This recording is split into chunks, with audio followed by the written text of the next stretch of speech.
Well, good evening, ladies and gentlemen. Welcome to another episode of Live Chat with James, coming to you from the ProPix TV studios here in Vancouver, British Columbia. A lot of talk, of course, about AI and its impacts on the world, how it can be a game changer for many industries, but also how it threatens other parts. Now, of course, we've talked a lot about artificial intelligence and ChatGPT, generative AI, and the likes when it comes to the film and television industry, when it comes to the arts, as well as many other industries. One thing that we have talked about, but not in great length, is AG Tech, and that's agriculture technology, and how AI can be a game changer in this field. It's already being rolled out in many different areas of farming and agriculture. Whether or not it is predicting the weather, whether or not it is being used to make sure that crops are healthy, water levels, as well as estimating crop loads and yields. Excuse me, there's a lot of ways in which AI can assist farmers as well as to help solidify safety within the food supply chain. Around the world, one other area that is growing in terms of the interest of the farm industry is for ranchers and farmers with livestock, with flocks of chickens, with all different other animals. And this is where ProPix Media, where our sister company and our partner here, is PPC Media and AI, and we've been working within the artificial intelligence development and custom solutions industry for a number of years now. And of course, those who have been following the channel and our company have seen a lot of ways in which we innovate and work with industry leaders around the globe when it comes to artificial intelligence. One of the areas that we've also been working on is dealing with the massive loss. An estimated $14 billion a year is lost due just to bird flu alone. The avian influenza, or variants, of course, impact not only the mortality rate of the birds, but also production levels. It has a big cost to governments, to health agencies, to the food supply, and of course, to the farmers. Now, this could be for a various number of reasons, and this could come in through an infected bird or birds being introduced into a farm. It could come from regular migratory birds that are carrying the avian flu from other regions as they migrate north or south, depending on the time of year. Or birds that are in the local region and happen to be exposed on farms or in the wild. They can also, of course, enter into non-infected farms, causing catastrophic results when it comes to the impact of the bird flu on people's livelihoods and their farms. Now, when you look at the commercialization of a lot of the poultry industry, whether that is broilers, whether that is for eggs or so forth, it has a direct impact on the economic on the economy. Sorry. And when you look at the most recent election in the United States, a lot of people were putting pressure on Trump and Kamala Harris to look at the cost of living. And one of the big examples was egg prices. Now, the reason why the egg prices saw such an increase in the US and in other global markets was the fact of supply and demand. As a major bird cull happened in the US due to avian influenza, those chickens were lost out of the egg laying environments, and therefore, of course, created a major shortage of eggs within the industry. As that happens, you, of course, were witness to an astronomical increase in the price of eggs at the local grocery store. With this, we also see the costs that have to be brought in for the farms, not only the loss of production of eggs, but the loss of the egg-laying animals, whether that is ostriches, and so forth. It doesn't matter. But what does matter is the fact that you're also looking at increased monitoring and treatment costs as well as the cull themselves. So again, it all comes in to the overall price of the chickens and poultry at the market, as well as the eggs and other things as well. Another area in which there can be infection is to be brought in on the feed. There are times and instances where the feed has actually been a ground zero for certain outbreaks in certain farms. With the US, of course, they have a much larger population, so they tend to have a lot more birds and larger flocks or coops within those farm areas and those commercialized farms.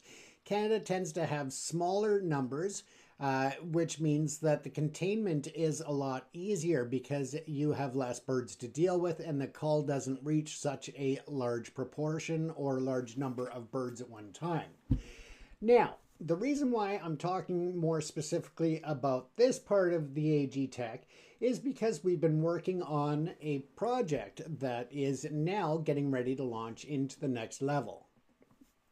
Essentially, what we are looking at is the ways in which we can take the AI systems and through the use and introduction of scanners, of cameras, of thermal cameras, and other technology that I don't want to get into because I can't give away a lot of our proprietary information, including our proprietary systems that we're working on to not only culminate, but also to dissect and decipher all of the data that is collected to ensure that the safety of the food chain is preserved.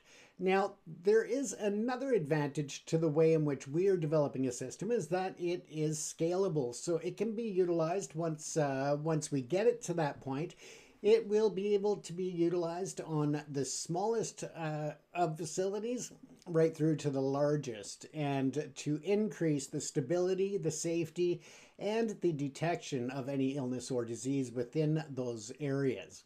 The other advantage in the way that we are working this system is that we'll be able to expand the ability to use the same programming but adjusted, of course, for other livestock, whether that is cattle, whether that are pigs and horses and so forth.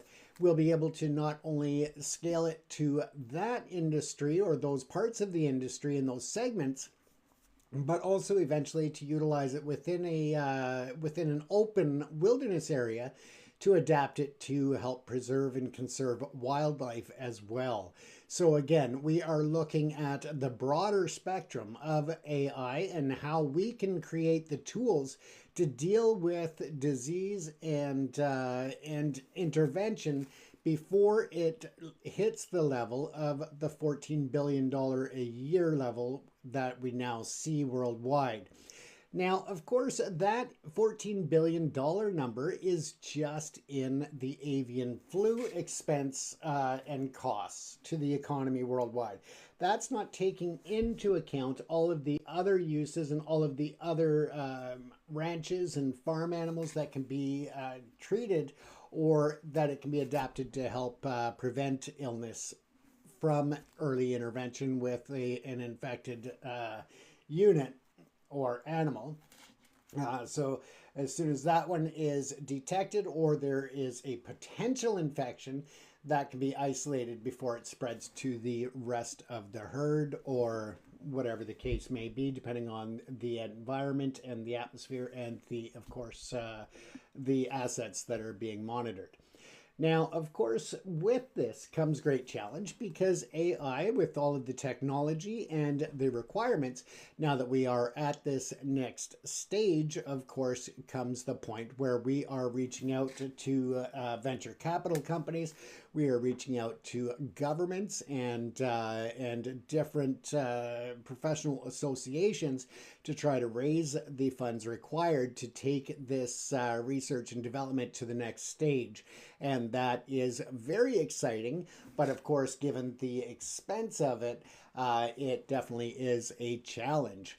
But with that said, it is a very minor expense when you look at the overall impacts that it can have on the food supply chain, on even family ranches and family farms, as well as large commercial and industrial farms as well. So the impacts that it can have and the savings to reduce the losses each year associated with disease and illness of the animals and those in the supply chain or the food supply chain, the potential there is astronomical for bringing that technology to fruition and actually preventing infections in our food security and food system, but also in terms of the non-consumption animals, being non-farm animals or non-food product animals.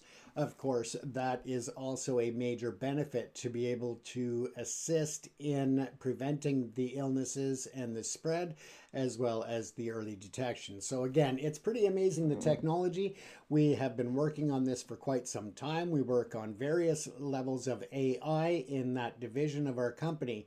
And although I don't often get to reach out and speak about the technology as we are in the R&D stages, this is an opportunity for me to be able to share this exciting news because of the fact that it is such a big concern worldwide. Once again, as I said, it had such a major impact over the last several years in the U.S. egg market due to the avian flu and the necessary cull of the birds.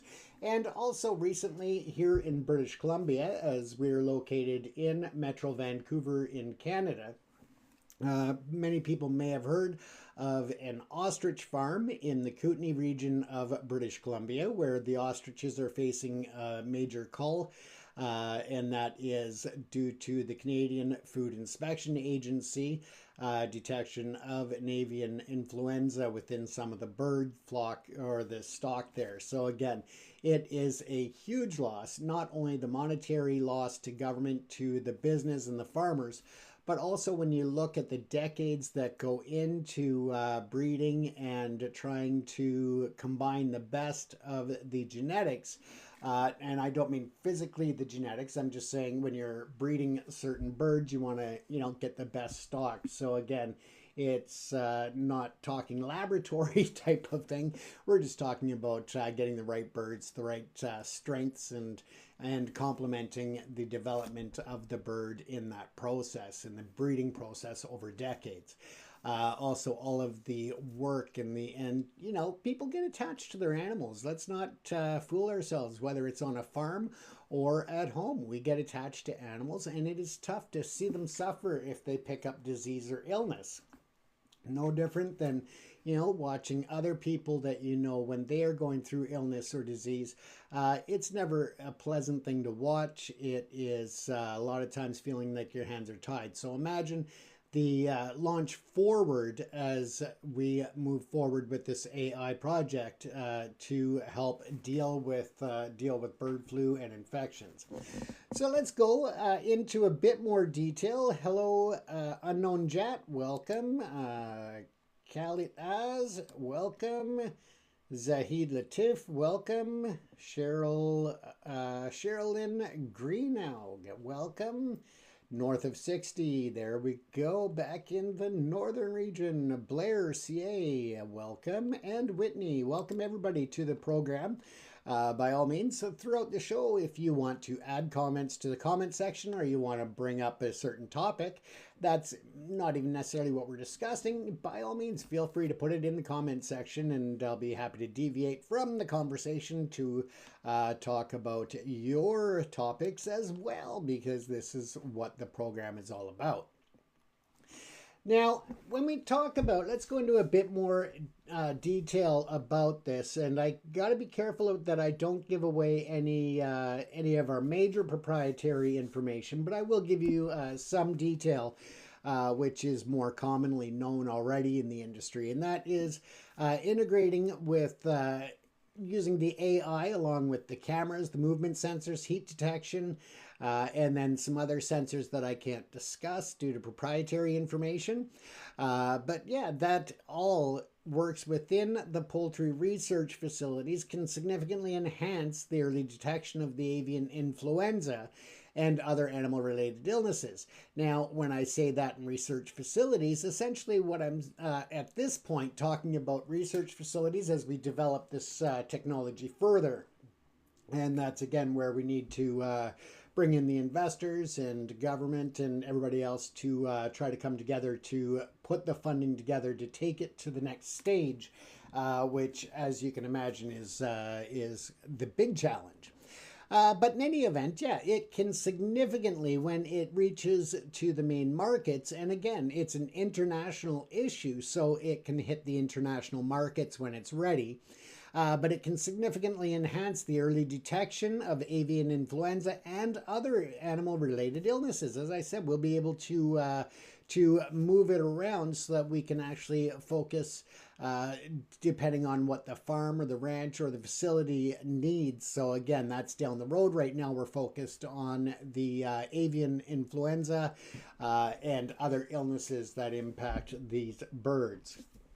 Now, the technologies, how they can be combined is a big area. And again, I'll give you some examples that are more commonly understood or known right now, but I can't give you all of the details because we do have some specialized cameras, some specialized sensors, specialized equipment and software that goes into this system to actually make it work and to develop it further. To be able to disseminate all of the vast amounts of data that are going to be gathered. Now, the behavioral analysis, of course, is important because AI can analyze the video feeds to detect abnormal behaviors that may be indicative of illness, such as reduced activity, lethargy, changes in feeding and drinking patterns. Machine learning modes trained on healthy and sick poultry behaviors will definitely help to be able to detect those subtle deviations much before a human would. At this time, technology at that point is estimating that it's about 48 hours prior to, on average, prior to a human interaction and awareness of the illness. So again, that's giving you another 48-hour window, and we want to bring that even further so that we can detect it even earlier than that 48 hours. Now, when you're looking at the symptom detection, of course, the cameras that can be equipped with specialty equipment as well as equipped with AI or proprietary systems, and the different sensors. That makes a big difference, and we can pick up things that maybe can go missed or just overlooked immediately. And again, things such as the ruffled feathers, respiratory distress, where their open mouth breathing is a lot more prominent, things like nasal discharge, or just different symptoms that the cameras and the sensors can pick up that may not even be noticed immediately by the human eye.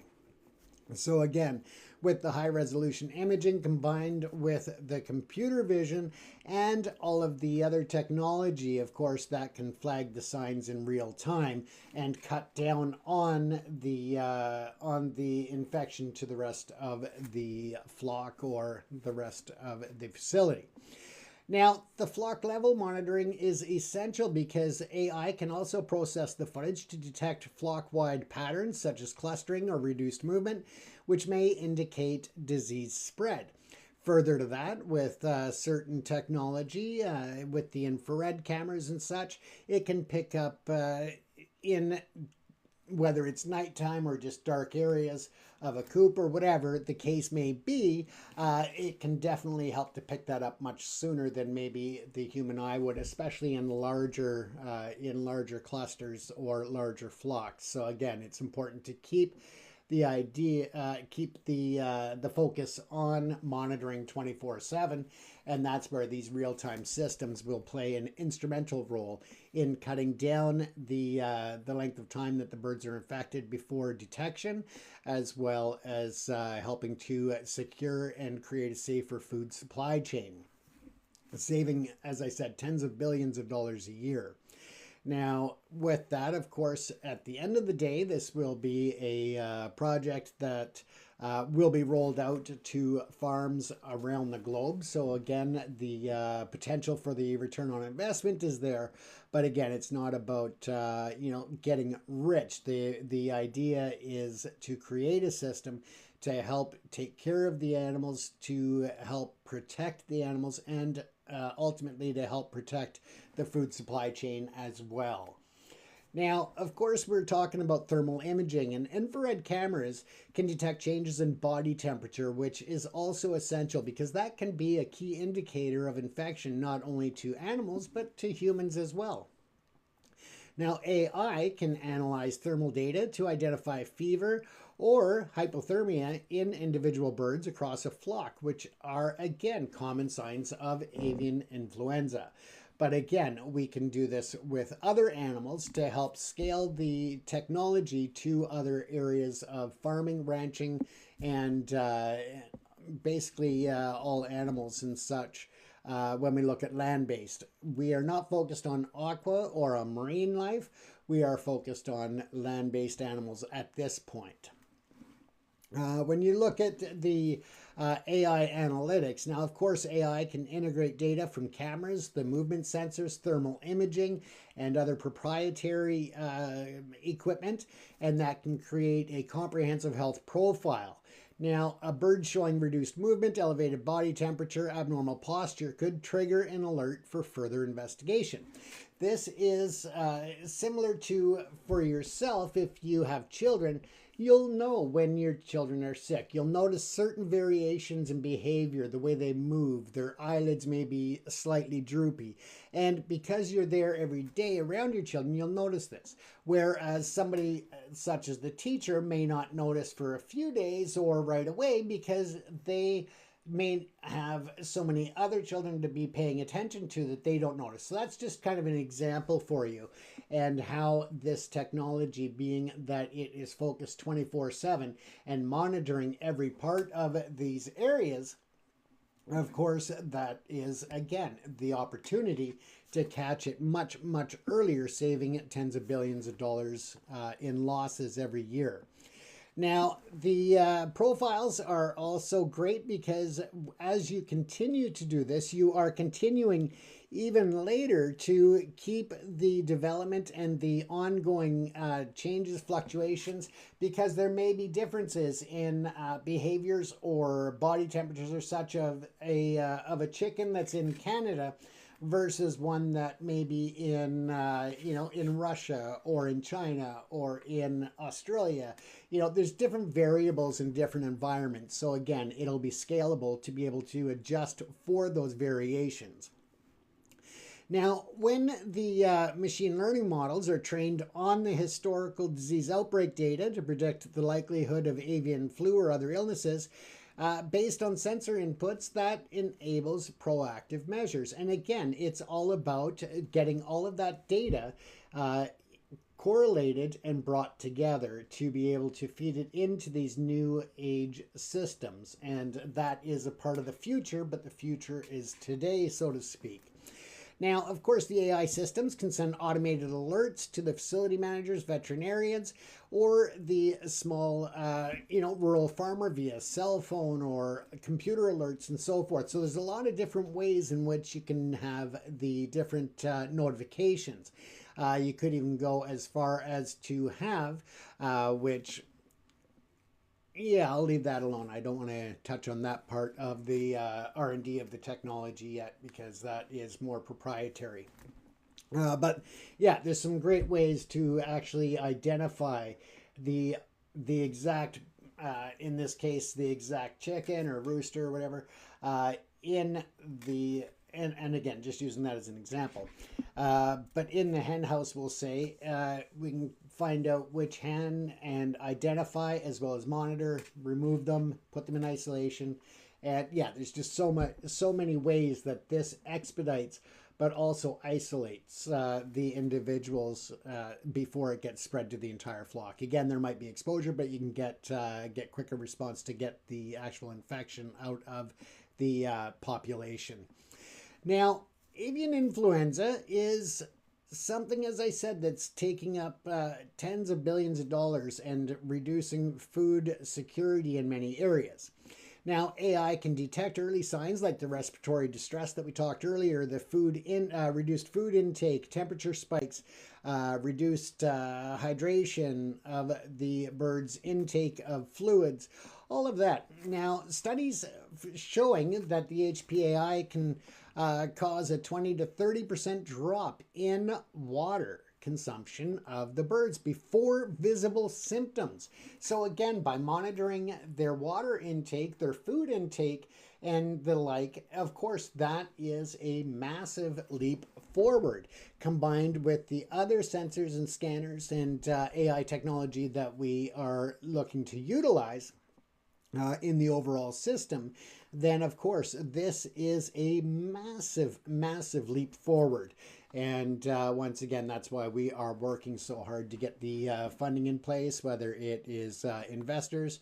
We're looking at all avenues of making it happen. So we're looking at government grants. We're looking to different grants or private donations, private investors, venture capitalist investors. So we're looking at all of the different options to bring that forward. If you're interested in making a donation to the project personally, you're welcome to do that as well. You can just go to propixcanada.com, PROPICS Canada.com / AG Tech. And then you can find information about our projects, about the R&D, about where we're going, as well as keep current on any news releases. But on the top of the menu page there, you can also find a link to the PPCM Fund for Good, where you can make individual donations as well. So you're welcome to do that. Again, if you are looking to invest in AI and AG Tech, it is a massive industry, but again, because it is fairly new and we're not in the Silicon Valley, we're in Western Canada. That is, again, we are working on bringing in international partnerships or investors and so forth. But at the same time, we're going to look at keeping it local here, for the simple fact that A, we are in a prime region to be able to work with farmers, ranchers, and others, other food producers and so on, breeders, you name it. We are in a prime area to be central to them. Number two, we are minutes from international airports. So if we were to be required to send out samples, receive samples, or send out equipment, all of that sort of thing, we are central not only to an international airport, but also to the rail system, to the ports for international. I mean, you know, just we are in a prime location there, given also that we have, so as I said, so much area in British Columbia in which there are ranches and farms and various types of environments, going from the rainforest here in the West Coast, the Lower Mainland region, all the way out to, say, Soyuz, where we have desert. And you go to the Okanagan, where you have a lot of ranches as well, up to Prince George. So, I mean, there's just so much opportunity to work with the agriculture industry that, yeah, the location is prime.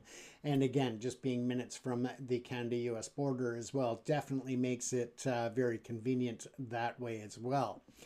Now, the training on the models and the data sets, that's specific to a certain disease. So for example, as I said, at this point, we are focused on the avian flu and other illnesses that impact the poultry industry and the wider bird population. And for that, of course, we are able to adjust it to keep it specific to species or grouping of species. So again, it's very important because the calibration of the sensors ensure the accuracy, as well as you know, all of the other data sets that and models that we use. So they need to be specific to that. As I said, these systems can be scaled to monitor large flocks by using network sensors and centralized AI dashboards for large facility or small facilities, whichever, it just goes facility wide for the insights and the inner workings of it. Now, some of the challenges and considerations, of course, we need to ensure that the high quality, clean data from the sensors come in to avoid any false positives, and that means regular maintenance and cleaning of the sensors is critical, as well as the cameras. And as I said, the initial setup costs for our R&D at this next stage to bring it closer to the market, of course, is a big challenge as well.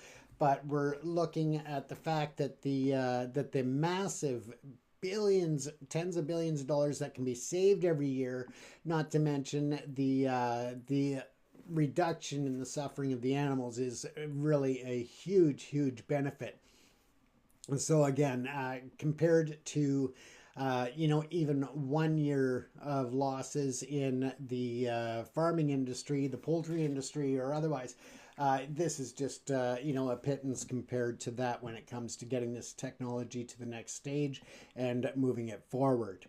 Now, of course, we know that there are ethical concerns when you talk about research and development, but we assure you that one of the biggest priorities for us is to be sure that all the animals are not only taken care of and protected to the level of regulatory restrictions, but also that we want to be setting a new standard for caring for the animals, make sure they are make sure they're comfortable, make sure they're safe, make sure that they're healthy.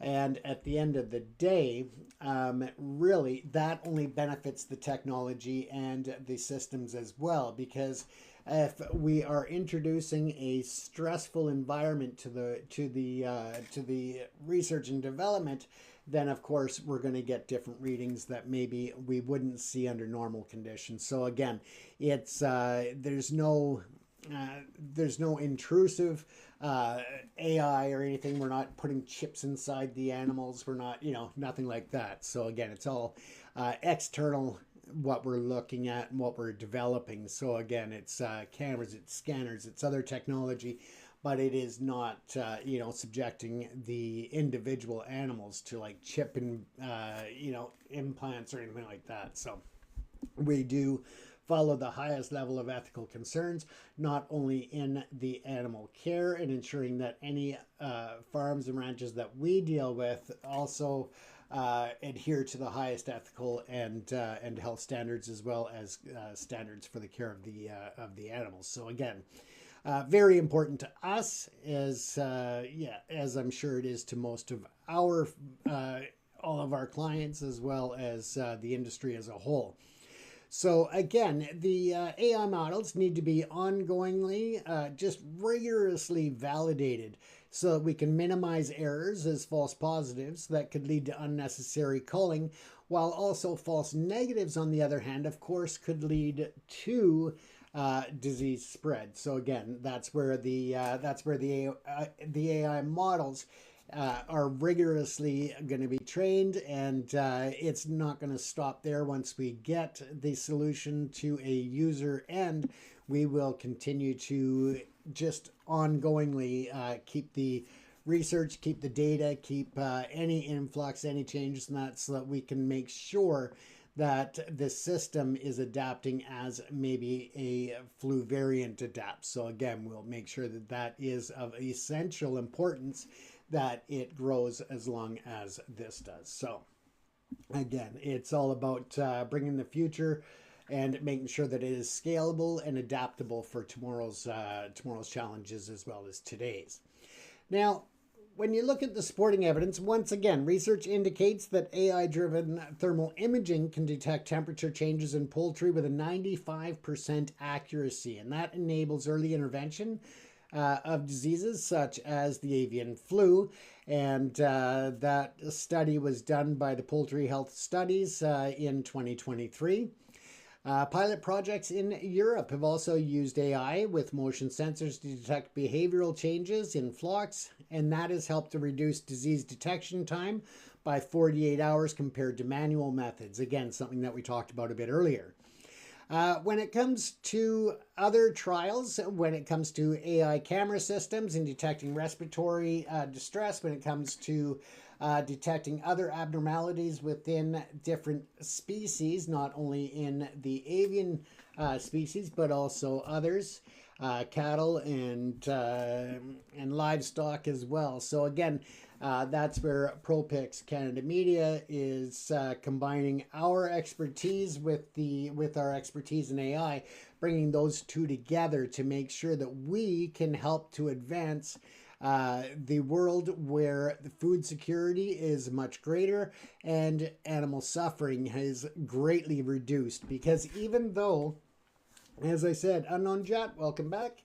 As I said, even though the technology right now is being focused on the food supply chain and animal farming and breeding and all of that, it does have a longer term benefit that it can be adapted more so afterwards, can be adapted to monitor buffalo herds. It can be used to monitor bears, grizzly bears.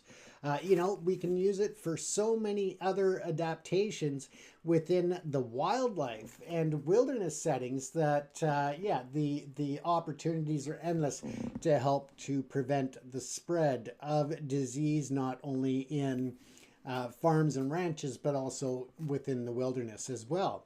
Keeping in mind that there are cross-contaminations between wild animals, rodents, birds, and so forth when they get cross-contaminated within an unsafe distance to a ranch or a farm, or spread to other animals who can be carriers, and say a rodent of some sort and then gets into an animal pen, or a bird that lands in a chicken coop somehow gets into an animal feeding area and transfers the disease to the feed, or so there's just so many ways in which AI in this new technology we're working on will be able to cut down on animal suffering, as well as to enhance the food security system. And unfortunately, it doesn't look like we'll be able to do any assistance for the ostrich farm in the Kootenays. We did reach out, didn't hear back from them, as we did have some ideas to reach out to some of our contacts, as well as ways that we were hoping to help them to maintain their birds, to keep their birds, but also to, maybe not all of them, but for the most of them. But regardless, anyway, we wish them nothing but the best. That's Universal Ostrich Farms. If you are curious about that, by all means, search them online. Great family. They have been dedicated to raising and breeding ostriches, as well as research and development to advance the species, as well as to reduce disease and awareness as well. So again, that's the Universal Ostrich Farm. Check them out. They are a great farm, and it's sad to see them going through it, so our thoughts are with them. And again, one of the many reasons that we want to bring this technology forward that we've been working on in order to, prevent farms like this from losing what they've developed over decades. So once again, you've been watching James Cousineau on Live Chat with James here at ProPix TV in Vancouver, British Columbia. If you are looking to invest in AI, especially in the agri-tech industries, by all means, reach out to us. You can send us a direct email, smile, S-M-I-L-E, at ProPix Canada, P-R-O-P-I-C-S Canada.com, or reach out through the messaging on this platform. Once again, thank you for watching. You are more than welcome to leave your comments in the comment section. Whether or not you want to do that is up to you. But again, if you don't want to leave it on a public comment section, you can always email. So once again, thanks for tuning in to another episode of Live Chat with James. We'll see you tomorrow night. Stay safe, everyone.